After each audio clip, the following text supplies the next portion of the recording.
কি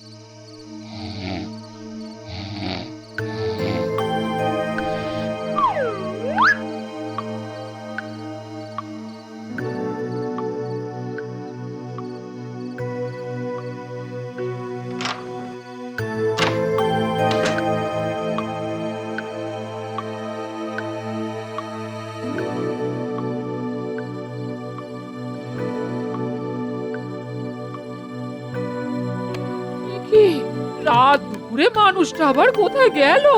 হ্যাঁ, কোথায় গেল? না না, দাওয়া উঠোন কোথাও নেই, তাহলে গেল কোথায়?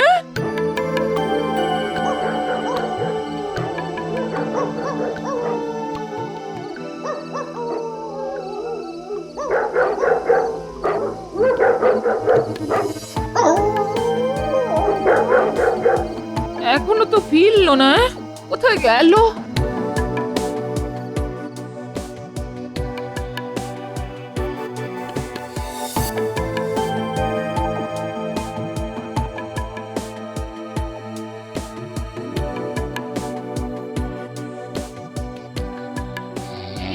আবার কিরকম ম্যাডাম? ঘুমের মধ্যে চোখ বন্ধ করে রাস্তা থেকে ঘুরে এলো। যাক বাবা, রাতের বেলা এসব নিয়ে আর চেঁচামেচি করে লাভ নেই, যা হবার কাল সকালেই হবে। বাবা,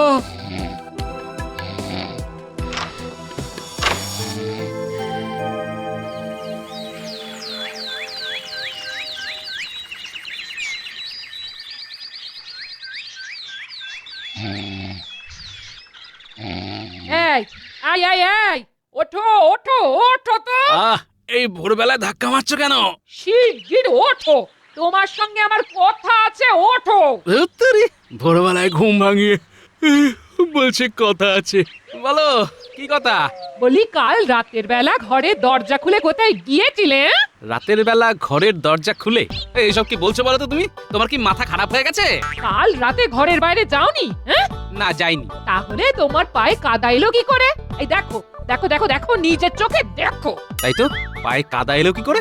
প্রতিদিনকার মতো কালও তো পা ধুয়ে শুয়েছিলাম। তাহলে তুমি বলো, বাইরে যদি না যাবে তাহলে পা ভর্তি কাদা কেন?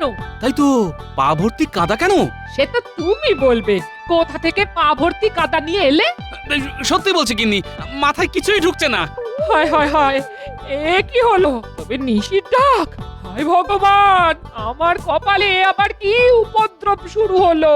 গিন্নি বলছে ঘর থেকে বেরিয়ে গিয়েছিলাম, নিজের চোখে দেখছি পায়ে কাদা। ধুত্তুরি, এসব যে কি হচ্ছে!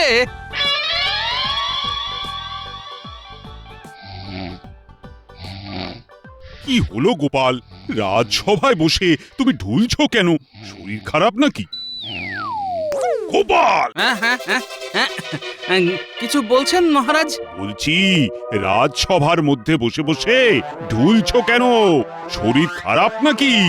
না মানে গোপালের শরীর খারাপ নয় মহারাজ, আমার মনে হয় ওর এবার অবসর নেবার সময় হয়ে গেছে।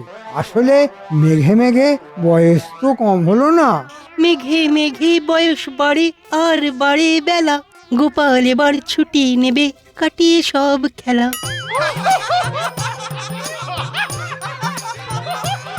তোমরা সকলে চুপ করো তো। গোপাল, শরীর খারাপ থাকলে কদিন না হয় ছুটি নাও। তাই দিন মহারাজ, আসলে নানান চিন্তায় মাথার মধ্যে কেমন যেন সব জট পাকিয়ে যাচ্ছে মহারাজ। এমন হলে আমায় বলো গোপাল, আমি আমি ওষুধ দেব। না না না না না, এক্ষুনি তার আর দরকার নেই। আমি তাহলে আজ আসি মহারাজ। এসো এসো এসো।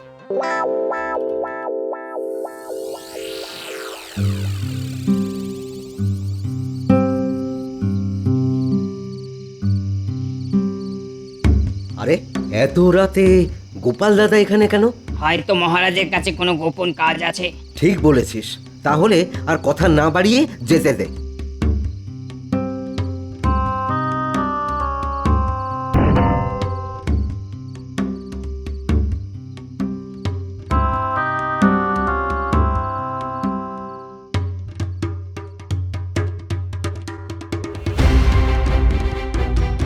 এ কি, মানুষটা যে আজকেও নেই।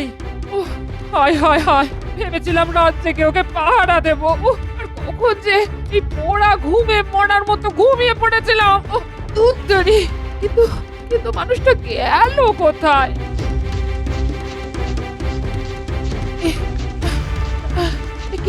কি যত দূর চোখ যাচ্ছে কোথাও তো দেখতে পাচ্ছি না তাহলে কি একবার পুটিদের বাড়ি যাবো এই বলি পুটির মা ও পুটির মা পুটির মা এ কি দিদি এত রাতে তুমি কোনো বিপদ আপদ হয়েছে নাকি? হ্যাঁ, খুব বিপদ ভাই খুব বিপদ বলি ভেতরে চলো সব বলছি সব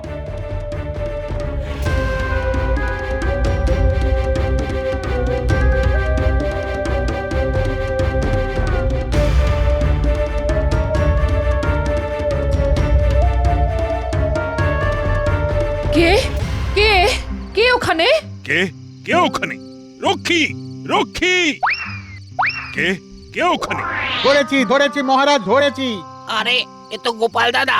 গোপাল, এত রাতে তুমি আমার ঘরে কেন? কি হলো? আমার কথা শুনতে পাচ্ছ না? গোপাল, আমি কোথায়? ওফ, কোথায় আবার? আমার ঘরে। আপনার ঘরে? আপনার ঘরে কেন? কে নিয়ে এলো? মনে হচ্ছে গোপাল এতক্ষণ ঘুমোচ্ছিল আর ঘুমের মধ্যে হাঁটতে হাঁটতে এখানে চলে এসেছে। শোনো, গোপালকে ওর বাড়ি পৌঁছে দিয়ে এসো। চলো চলো গোপাল দাদা, তোমাকে বাড়িতে পৌঁছে দিয়ে আসি, চলো। তাই চলো ভাই, বড্ড ঘুম পাচ্ছে।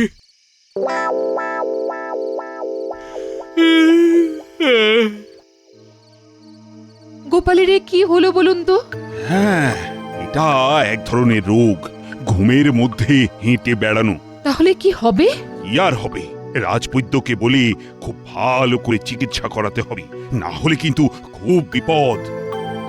বলি রাত দুপুরে কোথায় গেল বলো তো মানুষটা এত দুশ্চিন্তা করো না তো, পুটির বাবা তো খুঁজতে গেছে, দেখো এক্ষুনি গোপাল দাদাকে নিয়ে ফিরে আসবে। কি গো, পেলে? না গো, সেই বুড়ো বটতলা অব্দি দেখেলাম, কিন্তু পেলাম না। হায় হায় হায় কোথায় গেল তাহলে? কাল তবু বাড়ি ফিরে এসেছিল, আজ তো ফিরেও এলো না। তাহলে কি নিশি ডেকে নিয়ে গেল? কেঁদো না গো দিদি, কেঁদো না, সকাল হলেই আমরা সকলে মিলে মহারাজের কাছে যাব। হায় হায় হায়, এ কি তোমরা কোথায় পেলে কে? ঘুমের মধ্যে হাঁটতে হাঁটতে গোপাল দাদা রাজবাড়িতে চলে গিয়ে সোজা মহারাজের ঘরের মধ্যে ঢুকে পড়েছিল। মা, এ কি সর্বনেশে কথা গো? হ্যাঁ গা, এ কি করছো তুমি? আমি কিছু জানি না, খুব ঘুম পাচ্ছে, আমি এখন ঘুমোবো। যাও দিদি, গোপাল দাদাকে নিয়ে গিয়ে শুইয়ে দাও। এত এত চিন্তা হচ্ছে না? অমন সুস্থ সবল হাসি খুশি মানুষটার কি যে হলো? এই জন্যই বলে মহারাজ, চিরকাল কাহারও সমান নাহি যায়। এই, তুমি চুপ করো তো মন্ত্রী। আমি মরছি গোপালের চিন্তায়, আর তুমি কি না কথার মধ্যে ফুট কাটছো। এই যে গোপালকে কেমন দেখেলে রাজবৈদ্য? তেমন ভয়ের কোনো কারণ নেই মহারাজ। কি বলছো কি রাজবৈদ্য? ভয়ের কারণ নেই? গোপাল তো ঘুমের মধ্যে হাঁটছে, কাল মহারাজের শোবার ঘরে অবধি ঢুকে পড়েছিল, এর পরেও বলছো ভয়ের কারণ নেই? না, নেই মহারাজ। কিছু কিছু মানুষের ওই ভেতরে মাঝে মধ্যে এই রকম উপসর্গ দেখা যায়, তবে চিকিৎসায় ভালো হয়ে যায়। ও, গোপাল তাহলে ভালো হয়ে যাবে বলছো? অবশ্যই হবে মহারাজ। আমি ওষুধ দিয়ে এসেছি, কটা দিন যাক, একটু ওই বিশ্রাম নিক, তারপর দেখাই যাক না কি হয় না হয়। হ্যাঁ বাবা, ভালো হলেই ভালো হয়। গোপাল হাঁটছে ঘুমের মধ্যে, ভাবতে কেমন লাগে। গোপাল যদি সুস্থ না হয় তাহলে রাজসভার কি হবে? একেবারে ঠিক কথা বলেছ সভাকবি। গোপাল সুস্থ না হলে তো রাজসভার একেবারে 12টা বেজে যাবে। আপনি এত চিন্তা করবেন না মহারাজ, ব্যারামের কারণে গোপাল না এলেও রাজসভা ঠিক চলে যাবে। আরে বাবা, আমি আছি কি করতে। হ্যাঁ, তুমি যে কি করতে আছো সেটা আমি যে এখনো বুঝে উঠতে পারিনি। কিছু বললেন মহারাজ?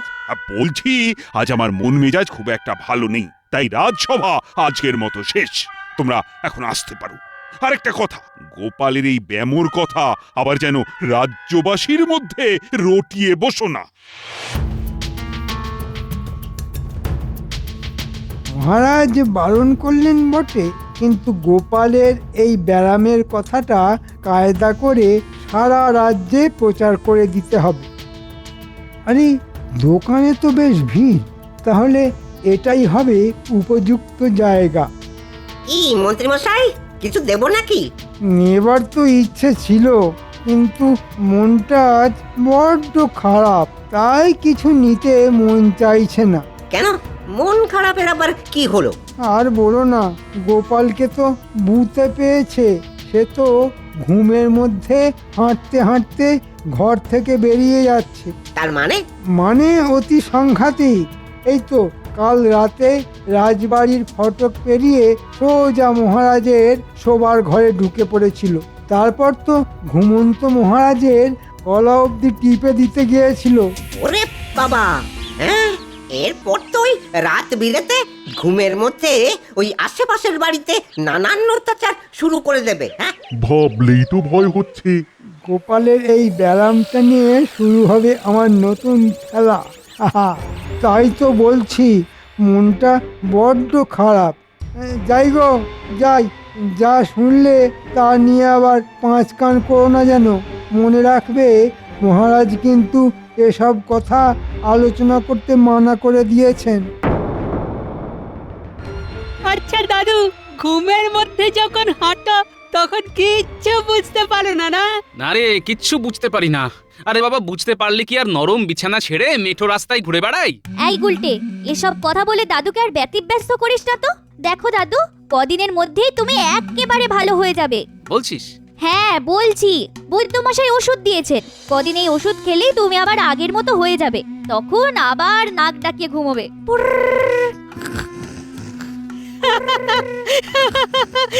বাবা পুঁটি, কি দারুণ নাক ডাকতে পারিস রে তুই।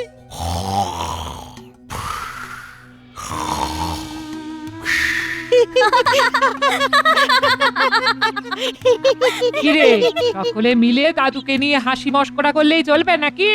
রান্না হয়ে গেছে, এবার সকলে খেতে চলো। আজ আমরা এখানে খাবো?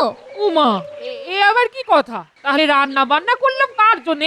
এই চল চল চল, খাবি, চল চল চল চল। তাহলে আজ আমরা এখানেই থাকবো। হ্যাঁ, রাতের বেলা দাদুর কাছে শোবো। আমার কাছে শুবি মানে? শুয়ে শুয়ে তোমার কাছ থেকে গল্প শুনবো, আর তুমি ঘুমিয়ে পড়লে সবাই মিলে তোমায় পাহারা দেব। দেখবো আজ রাতে তুমি কি করে ঘরের বাইরে যাও। তাহলে তো ভালোই হবে, খুব ভালো। থাকবো কটা রাত তোদের দাদুকে পাহারা দিতে। কি মজা, কি মজা!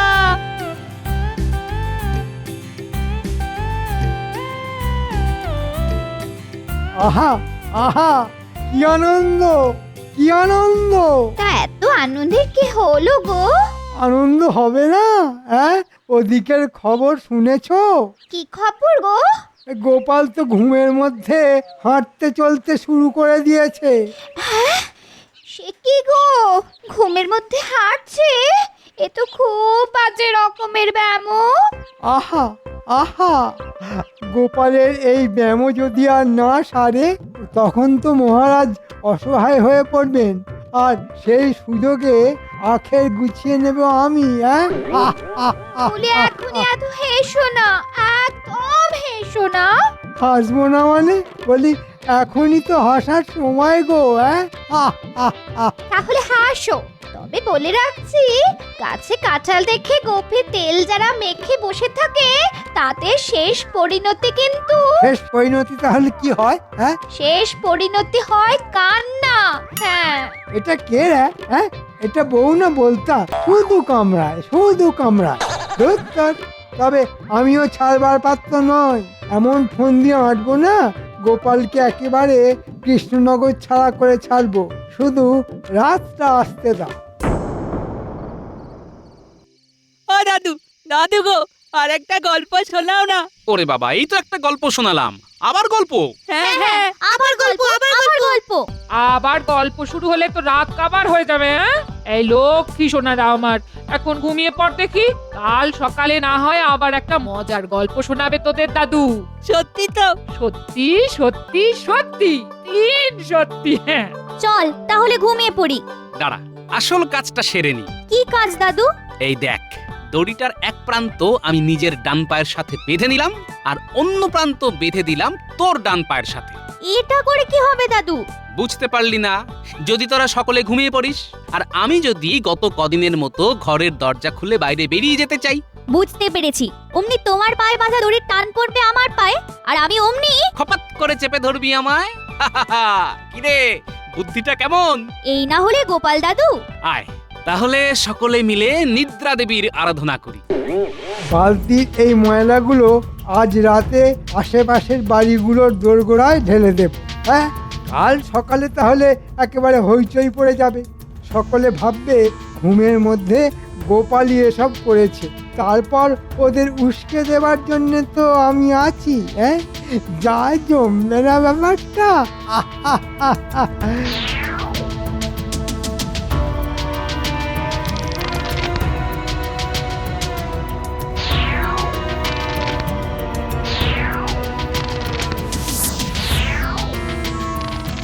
দেখ বাবা, বেশ কটা বাড়ির দরজায় জঞ্জাল ঢেলে দেওয়া গেল। এখন কি করি, এখন কি করি, আবার কি করি? বাহ, কি সুন্দর ফুলের বাগান।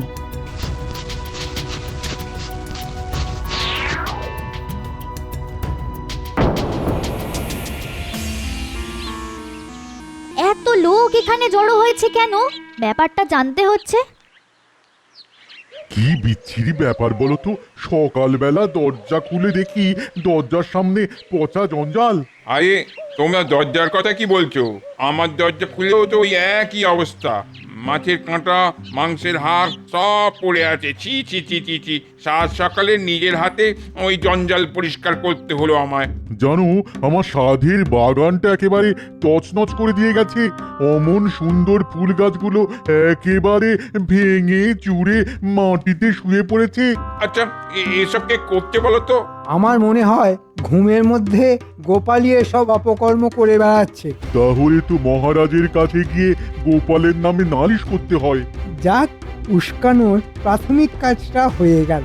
এরপর এমন অবস্থা করে ছাড়বো যে প্রজাদের নালিশ শুনতে শুনতে মহারাজ গোপালকে এই কৃষ্ণনগর থেকে তাড়িয়ে দিতে বাধ্য হবেন। কি মন্ত্রী মশাই, আরে চুপ করে আছেন কেন? কিছু বলুন। হ্যাঁ হ্যাঁ, নালিশ তোমরা করতেই পারো। খামোকা এরকম অত্যাচার কদিন আর সহ্য করা যায়? তাহলে তাহলে চলো চলো চলো সবাই মহারাজের কাছে যাই, চলো। যাই, এক্ষুনি গিয়ে গোপাল দাদুকে খবরটা দিয়ে আসি। ভুলিস কি রে পুঁটি, আমি তো কাল সারা রাত ঘরেই ছিলাম, তবুও আমার নামে এই বদনাম। আমার মনে হয় তোমার বদনাম করার জন্য কেউ জেনে বুঝেই এই কাজ করছে। ঠিক বলেছিস। আচ্ছা, কে করতে পারে বলতো? সেটা ঠিক বলতে পারবো না, তবে একটা প্রশ্ন আমার মনে খুব জাগছে। কি প্রশ্ন? মন্ত্রী মশাই হঠাৎ করে উদয় হয়ে ঘুমের মধ্যে গোপালই এসব অপকর্ম করে বেড়াচ্ছে বললো কেন? ঠিক আছে, তাহলে আজ রাতেই পর্দা ফাঁস করব আমি। তোরা শুধু আমার সঙ্গে থাকিস।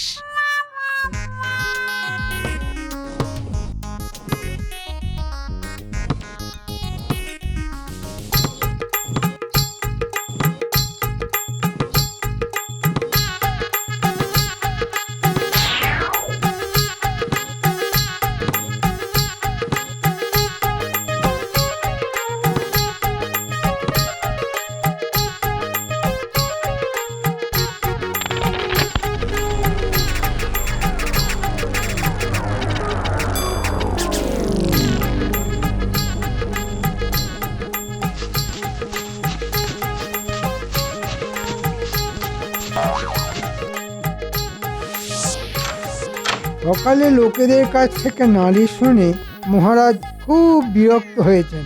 আজ রাতেও এই কাণ্ড ঘটলে মহারাজ খুব রেগে গিয়ে গোপালকে কৃষ্ণনগর থেকে ঠিক তাড়িয়ে দেবেন। আর গোপাল বিদে হলে মহারাজের মাথার উপর লাঠি ঘোরাবো আমি। হ্যাঁ,